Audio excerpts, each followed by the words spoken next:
नमस्कार। आज हम बात करेंगे सीबीआईसी की। सीबीआईसी यानी कि केंद्रीय अप्रत्यक्ष कर एवं सीमा शुल्क बोर्ड। अब ये हाल ही में चर्चा में आ गया। चर्चा में क्यों है, उसका एक खास कारण है।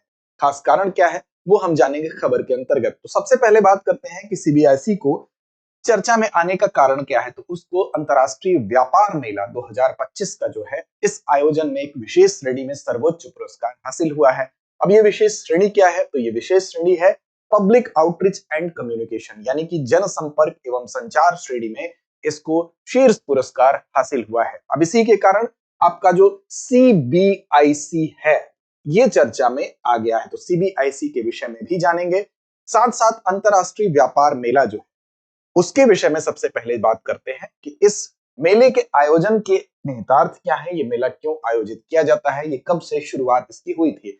तो देखिए, अगर अंतरराष्ट्रीय व्यापार मेले की शुरुआत की बात करें तो 1980 से ही इसकी शुरुआत हो गई थी और वहीं से भारत व्यापार संवर्धन संगठन द्वारा इसको आयोजित कराया जाता है। तो इसका आयोजन कौन कराता है? भारत व्यापार संवर्धन संगठन, और 1980 से इसका आयोजन किया जा रहा है।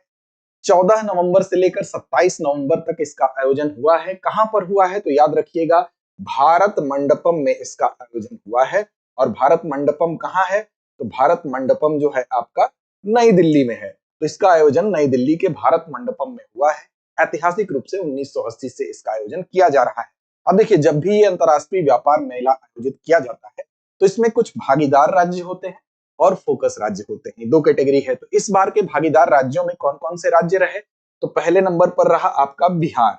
याद रखेंगे, पहला भागीदार राज्य है। दूसरे नंबर पर अगर बात करें तो यूपी भी भागीदार राज्य के रूप में है। इसके अलावा अगर आप देखें तो राजस्थान भी भागीदार राज्य के रूप में है और महाराष्ट्र भी है। तो राजस्थान और साथ साथ महाराष्ट्र, तो ये चार राज्य जो है हमारे क्या थे, भागीदार राज्य थे।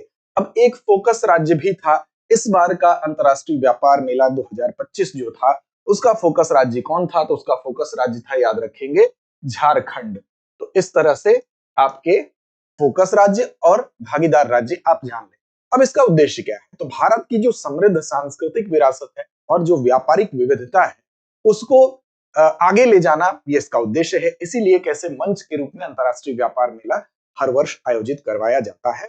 और इसको आयोजन किया, जैसे की बात अभी की गई कि भारत व्यापार संवर्धन संगठन द्वारा इसको आयोजित कराया जाता है। अब विकसित भारत 2047 जो लक्ष्य है, विजन है, उससे इस बार का ये मेला प्रेरित था और साथ साथ एक भारत श्रेष्ठ भारत की थीम पर ये आधारित था। तो याद ये भी रखना है आपको कि एक भारत श्रेष्ठ भारत की थीम पर आधारित था और विकसित भारत @2047 का जो विजन है उससे ये प्रेरित था।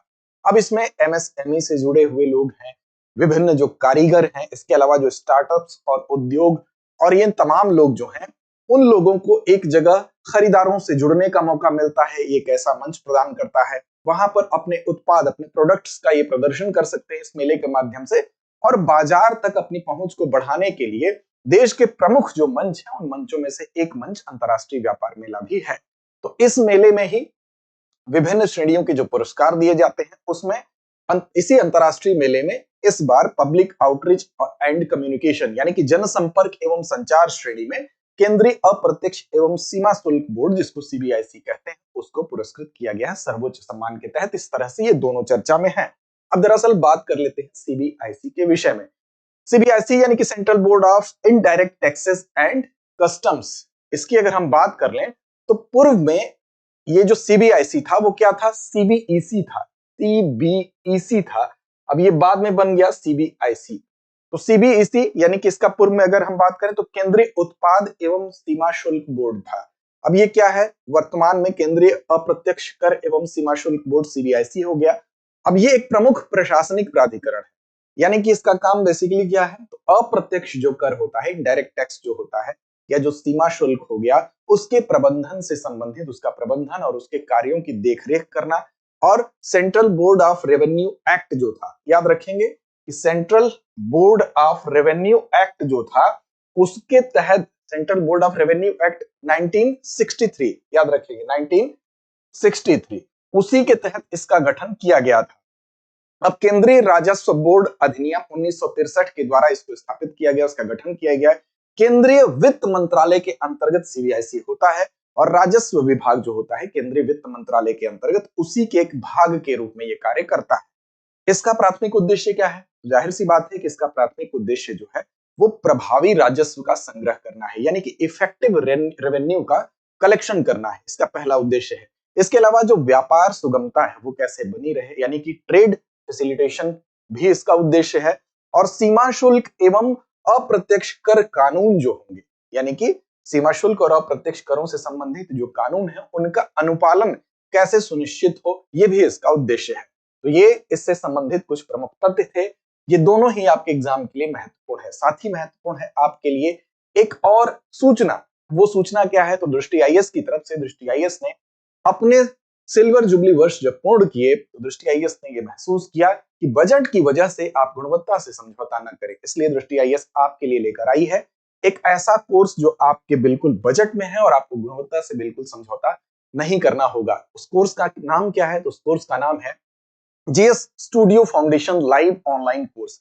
ये कोर्स की खास बात यह है कि 14 माह में ये पूरे कोर्स, पूरे सिलेबस को, आपका जो जीएस का सिलेबस है प्रीलिम्स और मेंस का, उसको कवर करेगा। फाउंडेशन कोर्स का यही मतलब होता है कि आपकी फाउंडेशन नींव मजबूत हो जाएगी प्रीलिम्स से मेंस तक की तैयारी, और मात्र 14 माह में ये तैयारी होगी। अब इसके अलावा लाइव ऑनलाइन का मतलब स्टूडियो से ये लाइव होगा, और स्टूडियो से लाइव होने का फायदा ये होगा कि उसकी गुणवत्ता अच्छी होगी और कम समय में 14 माह में आपकी तैयारी होगी।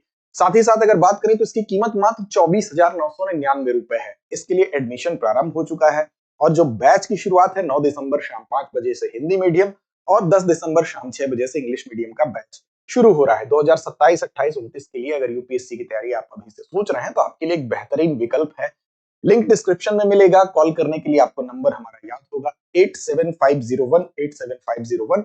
उस नंबर पर आप कॉल करके विस्तार से जानकारी भी ले सकते हैं। इस कोर्स की ढेर सारी विशेषताएं, देखिए 1250 प्लस घंटों की कक्षाएं स्टूडियो से लाइव आपको मिलेंगी। 18 माह की इसकी वैलिडिटी होगी। इस वैलिडिटी को बढ़ाने का विकल्प भी आपको मिलेगा। अब लेक्चर के दौरान जो भी बोर्ड पर लिखा जाएगा उसकी पीडीएफ मिल जाएगी आपको। क्लास के दौरान लाइव चैट की सुविधा मिल जाएगी। क्लास टेस्ट आपको मिलेंगे, प्रिंटेड क्लास नोट्स मिलेंगे। 2 वर्षों तक करंट अफेयर क्लासेस का एक्सेस भी दिया जाएगा और करंट अफेयर्स की मासिक पीडीएफ संग्रह जो है वो 24 माह तक, यानी कि 2 वर्ष तक की ये प्रदान की जाएगी। यानी करंट से लेकर आपका जीएस का पूरा जो सिलेबस है उसको 14 माह में कंप्लीट किया जाएगा। वैलिडिटी इसकी आप देख ही रहे हैं कि वैलिडिटी इससे ज्यादा की है, बढ़ाने की सुविधा भी आपको दी जा रही है। नंबर याद रखेंगे 8750187501, क्योंकि सही मार्गदर्शन के अभाव में कई बार आपके सिलेक्शन में विलंब होता है। तो ऐसा ना करें, आप कहीं से कभी भी तैयारी कर सकते हैं, कम समय भी आपके पास है। तो ये आपके बजट फ्रेंडली ये ऐसा कोर्स है जिसको लेकर आप आसानी से अपनी तैयारी को बेहतर दिशा दे सकते हैं। तो चलिए अंत में चलते हैं अभ्यास प्रश्न की तरफ, और अभ्यास प्रश्न की जिम्मेदारी छोड़ते हैं आपके ऊपर। साथ ही साथ आप दृष्टि लर्निंग ऐप को डाउनलोड करना न भूलिएगा। वहां पर भी आपको बता दें कि दृष्टि लर्निंग ऐप पर जब आप जाएंगे तो वहां पर कुछ इस तरह से ये गूगल पर खुला हुआ मिलता है। यहाँ पर एक्सप्लोर का सेशन होता है, इसको जैसे ही आप क्लिक करेंगे यहाँ यूपीएससी आएगा लिख के, इसको क्लिक करेंगे तो ये दोनों ही कोर्स दिख जाएंगे। यहाँ से आप बाय नाउ पे जाएंगे तो इसको परचेज कर सकते हैं, और व्यू डिटेल्स पर जाएंगे तो वो सारी डिटेल्स जो आपको बताई गई है ये नीचे आपको दिखाई देगी। नंबर आपको बताया ही गया है, तो ये चीज आप याद रखेंगे। तो चलिए अभ्यास प्रश्न की जिम्मेदारी आप पर छोड़ते हैं, इसका जवाब कमेंट बॉक्स में दीजिए। इस वर्ष के आईआईटीएफ में कौन कौन से राज्य भागीदार राज्य थे? विकल्प आपके सामने है। गुजरात, हरियाणा, पंजाब, केरल। विकल्प बी है बिहार, महाराष्ट्र, राजस्थान और उत्तर प्रदेश। विकल्प सी है तमिलनाडु, ओडिशा, गोवा, तेलंगाना। या विकल्प बी है जम्मू कश्मीर, असम, त्रिपुरा या पश्चिम बंगाल। तो इस प्रश्न का जवाब कमेंट बॉक्स में दीजिए। लड़ते रहिए अपने लक्ष्य की ओर, बढ़ते रहिए। अब एग्जाम की तैयारी को और बेहतर करने के लिए हमारे चैनल को लाइक, शेयर और सब्सक्राइब करना ना भूलें।